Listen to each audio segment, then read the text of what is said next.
So hi, I'm Paul the Scrub. I've been kind of stressed out lately because there's this woman trying to take my spot as the Emily in my Bronte Sisters cosplay group. And like, I know some of the people in the group are thinking that like, maybe she'd be better at it because she's an actual woman. But, I mean, I don't know, I have a lot invested in it and it's kind of bumming me out. Linda, who plays our Charlotte, so you know she's kind of a bitch, she said that maybe if I shaved, I'd have a better chance of keeping the role. But, I mean, like, I don't think the presence or absence of facial hair has anything at all to do with the essence of what is Emily Bronte. I mean, Jesus Christ. And I'm not going to play Branford. I mean, fuck Branford for one thing. And second of all, like, Jenny has put a lot into that role. I mean, it's a tiny role, but she makes it pop. I don't give a shit about Branford.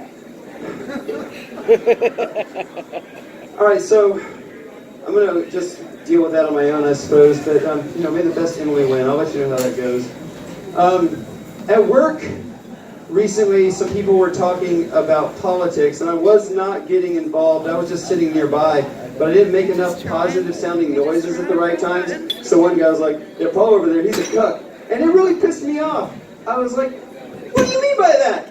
I asked because I didn't know what a cuck was, and he said, he explained it. He told me what it was, and I was like, "Oh, that's fair, I suppose. It's not very nice though, but."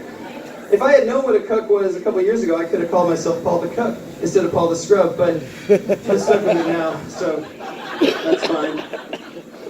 And I had to go to down to the Med there on Jefferson several times, but not for me. I was visiting people last week, and the walk between the entrance and the parking garage after dark, it's really sketchy, really fast.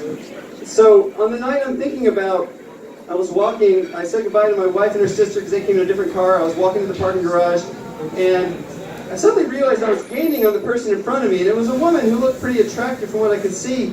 And I also realized that at that point, we were the only two people I could see. And I abruptly slowed my steps because I was gaining on her, and she visibly tensed up, and I was like, holy shit, she's so uncomfortable, this sucks. And I was trying to think of what I could say that might, and I was like, yeah, but what can you say though? Like nothing. I could slow down, that'd be creepy. I could speed up, I could pace her steps. It's all creepy. And if I was like, hey, I'm friendly, let's play a game, that's just the worst thing. And I was like, I just felt bad, and there was nothing I could do. I felt very helpless. So then I realized I knew what to say. So I was like, hey, if you went to Hogwarts, which house do you think the hat would put you in? Because I'd be in Ravenclaw.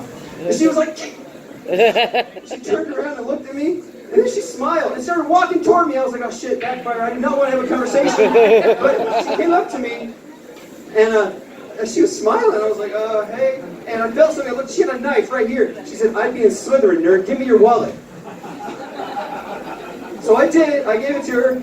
And she like scowled at the money. And she took my Subway Club card, completely filled out for a free sub, threw my wallet and money on the ground, and walked away and said, I'm buying a triple meat sub with this. I was like, but I'm a vegetarian. She said, yeah, I know. And she walked away.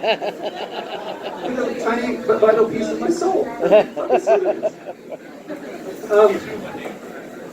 Am I the only one that sees the nudity warning before an episode of Always Sunny in Philadelphia and gets real excited I'm about to see Danny Devitto's ass again? Because I do get very excited. Like, the thing is a fucking magnificent work of nature, unparalleled anywhere. It's just, if you zoom in really close on the right part, it looks like this nice little butt.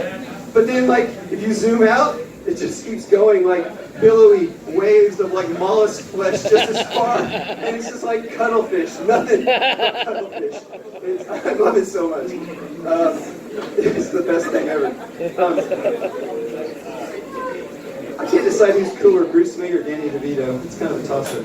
I don't know who would win in a fight either. Strangely. I classify all humans as two different types. The people that think humans invented math and people that think humans discovered math. And I refer to them as Berensteins and Berenstains. Figure out which is which. People that don't think about math, I call them Gumps. But, you know, it's like Jack Kerouac always used to say, once people realize exactly how unreliable human memory is, they're going to forget all about the Mandela effect. So, that's my last joke. I don't know if I'm out of time because Jowa's not here. So,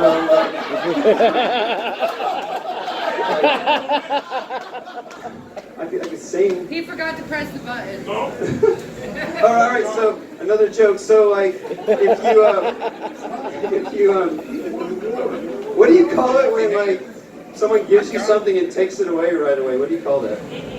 Yeah, you call it Indian giving, but that's super offensive, so you shouldn't call it that. Since it was the European invaders who were doing that to the Native Americans, we should call that crackerjacking from now on. Don't you think? Yeah. You don't know what property is? Well, here, let me explain it. Now that's yours and this is mine. Now give me that! Give me crackerjack, son. I'm gonna have a drink and walk around because I've got a lot to think about. Oh yeah! Give it up for Jowa Horn and the planet Tatooine. Paul was amazing. They got them singing though. Give it up for Paul again. Clap it up. He was making out laughing. You thought he was done. It's like when you hitting good, you're like, really? This is give it for Paul again, man. This is what I'm talking about comedy. This is what I'm talking about. Paul used to sometimes not get laughs, or Nathan used to sometimes not get laughs, but they keep on working on that shit.